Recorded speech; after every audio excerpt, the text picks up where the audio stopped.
అత్యుత్తమ ప్లేస్మెంట్స్ తో ఎంఎన్సీ కంపెనీలలో ఉద్యోగమే లక్ష్యమా? ఇంజనీరింగ్ చదవాలనే మీ పిల్లల కలని కేజీ రెడ్డి కాలేజ్ తో నిజం చేసుకోండి.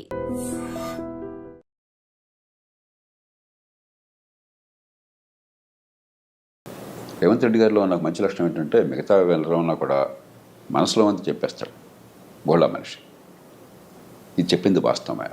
పార్టీలకు అతీతంగా మీరు ఏ పార్టీనైనా మీరు కూర్చోండి, ఎమ్మెల్యేలు కానీ, ఎంపీలు కానీ, మంత్రులు కానీ, ముఖ్యమంత్రులు కానీ, పార్టీలు మర్చిపోండి. ప్రైవేట్ కానీ పబ్లిక్ అందరూ చెప్పలేకపోవచ్చు, కానీ అందరి మనసుల్లో ఏ వేదన ఉన్నది. అరే ఇంత డబ్బులు వసూలు చేస్తున్నాం, పన్నుల డబ్బులు, ఈ ప్రజలకి ఇన్ని మాటలు చెప్పి ఓట్లు తీసుకుంటున్నాము, ఇన్ని హామీలు ఇస్తున్నాము, మరి ఈ ప్రజల జీవితాన్ని బాగు చేయడం కోసం పని కావాలని చెప్పంటే ప్రతిదానికి అడ్డంకులు వస్తున్నాయి అన్న భావన అది లేనటువంటి మంత్రి కానీ, ఎమ్మెల్యే కానీ, ఎంపీ కానీ భారతదేశంలో లేరు. అయినా కూడా వ్యవస్థ నడుస్తుందంటే కొంతమంది సామర్థ్యం వల్ల, చిత్తశుద్ధి వల్ల, దేశభక్తి వల్ల నడుస్తుంది. కానీ కొంతమంది ఎంత భారం మోస్తారు, ఎన్ని పనులు చేయగలుగుతారు? కాబట్టి ఖచ్చితంగా అధికార యంత్రాంగం ముఖ్యంగా ఎంత పై స్థాయిలో ఉంటే అంత బాధ్యత మేమే ఎక్కువ. నాయకత్వాన్ని ఇచ్చే బాధ్యత మీద, ప్రమాణాలను నెరవేర్పే బాధ్యత మీద, మిగతా వాళ్ళని జవాబుదారీగా చేయాల్సిన బాధ్యత మీద. అందులో మన దేశంలో అధికార యంత్రాంగానికి ఉన్నంత గౌరవం, ఇంత రక్షణ ప్రపంచంలో ఎక్కడా లేదు. రాజ్యాంగంలోనే పెట్టాం.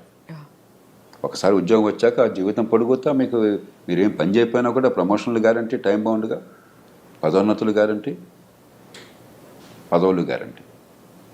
అలాగే ఉద్యోగాన్ని తీసిన దాఖలా దాదాపు ఏ ఉండవు.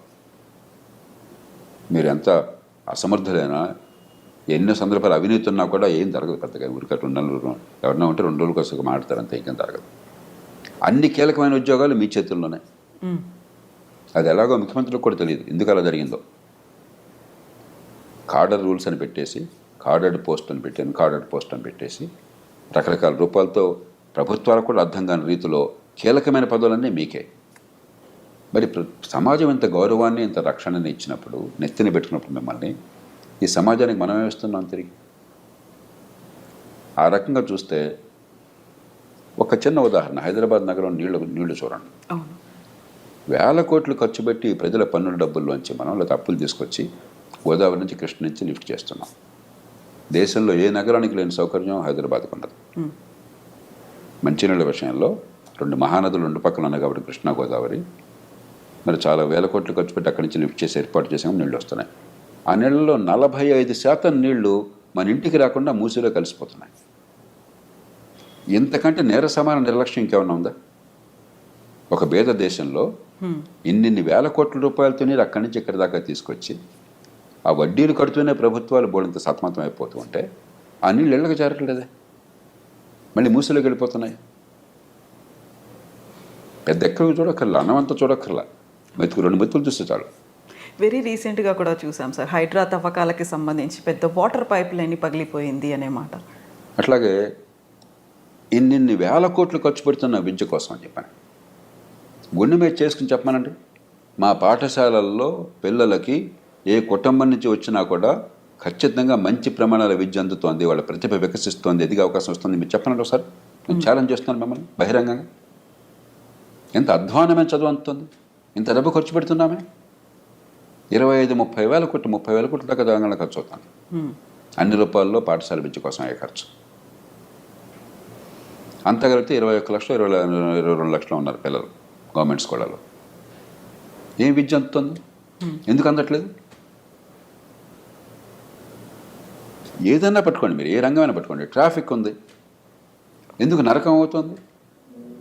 అక్కడ రెడ్ లైట్ ఉంటే జర్హన్ వెళుతుంటే వాడి మీద ఏమి రకమైన హారన్ మోగించుకుంటూ, తిట్టుకుంటూ.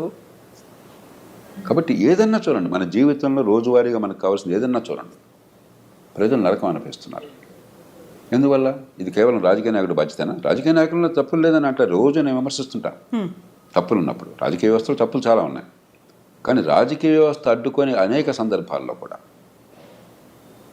మంచినీళ్ళు అందరికంతా ఏర్పాటు చేస్తే ప్రభుత్వం ఎవరు నాకు కాదంటారండి?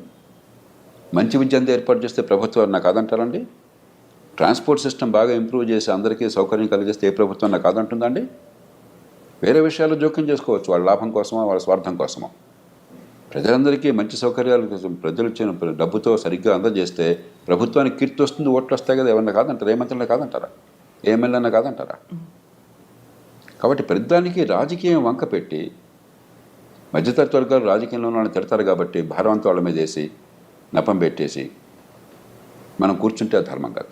ఎందుకని సార్ సమన్వయ లోపం అనేది ఉంటుందా ఇటు ప్రభుత్వానికి ఇటు అధికారులకి మధ్య? లేదు, కొన్నిసార్లు మనం చూసాము ప్రభుత్వం, మంత్రులు లేకుంటే ముఖ్యమంత్రి, క్యాబినెట్ అంతా ప్రెషర్ అంతా వీళ్ళ మీద పెడుతున్నారు, లేకుంటే మేము చేసినట్టుగా మీరు చెప్పినట్టుగా మీరు పని చేయండి అనే మాట, ఆ తర్వాత బ్లేమ్ అవుతున్నారు. కాదంటలా, కానీ ఆ మాట అనే అర్హత ఇప్పుడు వస్తుందంటే మీకున్న పరిధిలో మీరు చాలా సమర్థంగా పనిచేసి ప్రజలకు ఫలితాలు ఇచ్చినప్పుడు వాళ్ళకి నచ్చపొచ్చామండి, ఇలా కాదు ఇంకోటి అంటే మీ మాటకు గౌరవం ఉంటుంది. పెద్దాల్లో నో అన్న మాటే మీ నుంచి వచ్చి మీ నుంచి ఏ పని కాకుండా ఉండి ప్రజలకు పనికి వచ్చేది జరగకుండా ఉండి మీరు పెద్దానికి నో అంటే వాడి నుంచి గౌరవిస్తారు మిమ్మల్ని. ఎన్నికైన వాడమే ఒత్తిళ్ళు ప్రజల నుంచి చాలా ఉన్నాయి పొద్దున్న సాయంత్రం దాకా. కాబట్టి ఈ వంక పెట్టేసి రాజకీయంలో ఉన్న వాళ్ళని తిట్టేసి మనం కూర్చుంటే ఎట్లాగా? ఈ సమాజం ఎంత గౌరవాన్ని ఇస్తుంది, ఎంత పోషిస్తుంది మిమ్మల్ని. ఇందాక నేను కొన్ని ఉదాహరణలు ఇచ్చాను. వీటిలో రాజకీయం ఏది వద్దని చెప్పండి నాకు.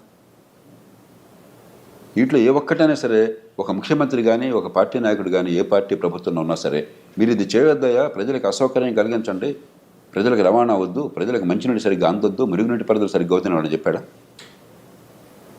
కాబట్టి రాజకీయంలో తప్పు చేయట్లేదు నేను అంటలా, కానీ కొన్ని రంగాలు జరుగుతుంది చట్టబద్ధ పాలన లేదు, నిజమే. ప్రధానంలో రాజకీయ జోక్యం ఉంటుంది పోలీస్ కేసుల్లో, నిజమే. పక్కన పెట్టేద్దాం, దానికి ఏం చేయాలో ఆలోచిద్దాం.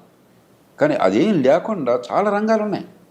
అక్కడ మీరేం చేస్తున్నారు, ఎందుకు చేయటం లేదు? అంచేత ఎవరినో బాధ్యులుగా చేస్తే లాభం లేదు. దీనికి మనందరం బయట ఉన్న వాళ్ళం కూడా సమిష్టిగా బాధ్యత తీసుకోవాలి. రాజకీయంలో ఉన్న వాళ్ళు సహజంగా ఎన్నికైన వాళ్ళు బాధ్యత మనం పెట్టాం కాబట్టి వాళ్ళ బాధ్యత తీసుకోవాలి, దాని అనుమానం లేదు. కానీ పాలనా యంత్రాంగం, న్యాయ వ్యవస్థ, పత్రికా ప్రపంచం, మరి ప్రభుత్వాలు బయట ఉన్నటువంటి కాస్త కూస్తో పలుకుబడి ఉంటే మనందరం నాది కూడా నేను కూడా బాధ్యత తీసుకుంటున్నాను, నా తప్పు కూడా ఉందని నేను అనుకుంటున్నాను. అంతేకాకుండా ప్రతివాడిని వాడిని చూపెట్టేసి వాడు తప్పు చెప్పేసి ఇది తప్ప. ముఖ్యమంత్రి గారు ఆవేదన నిజమైనది, దేశమంతా ఉన్నది, సహేతుకమైనది. ఖచ్చితంగా పాలనా యంత్రాంగంలో మౌలికమైన ప్రక్షాళన కావాలి, మౌలికమైన మార్పు కావాలి. ఈ పద్ధతి కొనసాగిస్తే ఇప్పుడు కొన్ని సినిమాల్లో చూస్తే, ఈ మధ్య ఒక సినిమా నేను మా శ్రీమతి చూస్తూ నేను ఒక 2 నిమిషాలు చూస్తే నాకు వాంతి వచ్చినట్టు. ఏ సినిమా చూసారు సార్ మీరు?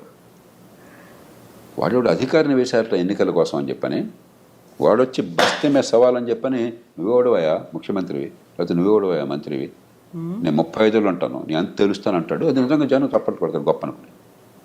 ఇదే ప్రజాస్వామ్యం, ఇదే అధికారుల అహంకారం, ఇదే రాజ్యాంగం. మనం ఒక చాలా విచిత్ర వాతావరణాన్ని సృష్టిస్తున్నాం ఈ దేశం. నాకు ఇది వాంతి వచ్చింది అది చూస్తే. దీనిలో అసలు ప్రజాస్వామ్య స్పృహ ఏంటి, రాజ్యాంగ స్పృహ ఏంటి, మంచి పరిపాలన గురించి అవగాహన ఏంటి, ఇదే మన ప్రజలకు చెప్తున్నది. ఎంత అజ్ఞానాన్ని మనం పెంచుతున్నాం ఈ దేశంలో. అలాగే ఈ పదవుల కోసం పడితే వెంపర్లట 15 లక్షల మంది పోటీ పడ్డం ఐఏఎస్ కోసం అని చెప్పని, జీవితం అంతా త్యాగం చేయడం, ఒక 5 ఏళ్ళు 10 ఏళ్ళు. అంత ఈజీ కాదు ఐఏఎస్ ఐపీఎస్ ఆఫీసర్లు అవడము అనేది ఉంటుంది కదా సార్, చాలా కష్టపడితే వచ్చారు. ఇంత కష్టపడి వచ్చిన తర్వాత మీరు ఉద్ధరించింది ఏంటట? కరెక్టే, ఉద్ధరించింది ఏంటట? ఎందుకని జరగట్లేదు ఫలితాలు?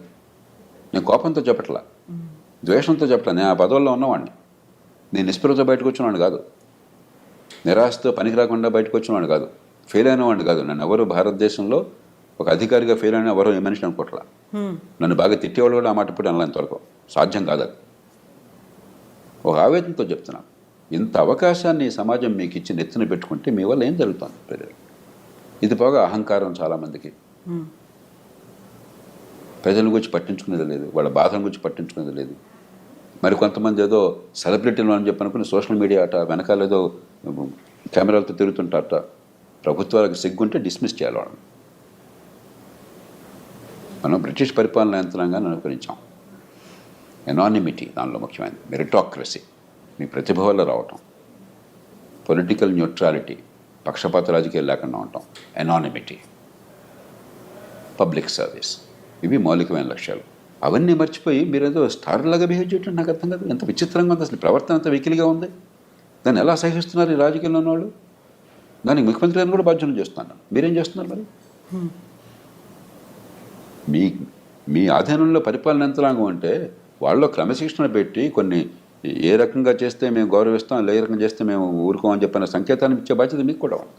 సో ఈ మధ్యన ఒక ఇన్సిడెంట్ చూసాము. తెలంగాణ రాష్ట్రంలో ఒక మంత్రి కలెక్టర్ మీద అసహనం వ్యక్తం చేశారు, పబ్లిక్గా వాళ్ళని విమర్శించారు అనే వాదన వినిపించింది. ఆ తర్వాత కలెక్టర్ అక్కడి నుంచి తప్పుకున్నారు, పోస్టులు పెడుతున్నారు అనేది, సో కొటేషన్స్ రూపంలో, మోటివేషనల్ కోట్స్ రూపంలో వస్తున్నాయి అనేది. ఇన్ఫ్లుయెన్స్ ఎవరిని చేస్తున్నారు సార్? నాకు ఈ సంఘటన తెలియదు కాబట్టి దాని గురించి పూర్వాపరాలు తెలియకుండా మాట్లాడాను. మనకేమిటంటే 2 విషయాలు మనకు చాలా స్పష్టత ఉండాలి. ప్రజాస్వామ్య సమాజంలో తుది బాధ్యత వహించేది ఎన్నికైన ప్రభుత్వము, ఎన్నికైన ప్రతినిధులు.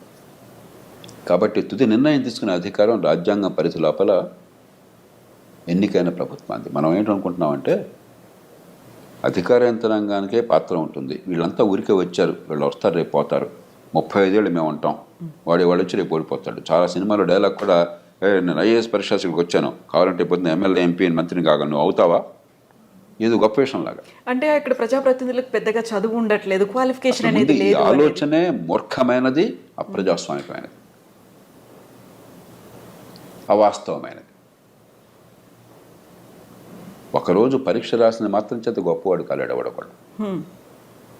ఆ రోజు నువ్వు చదువుకున్నవి వచ్చి ఉండొచ్చు, నువ్వు బాగా బట్టి ఉండొచ్చు, లేకపోతే ఎగ్జామినర్ ఆ రోజు సంతోషంగా ఉండొచ్చు, అదృష్టం కలిసి రావచ్చు ఉండొచ్చు.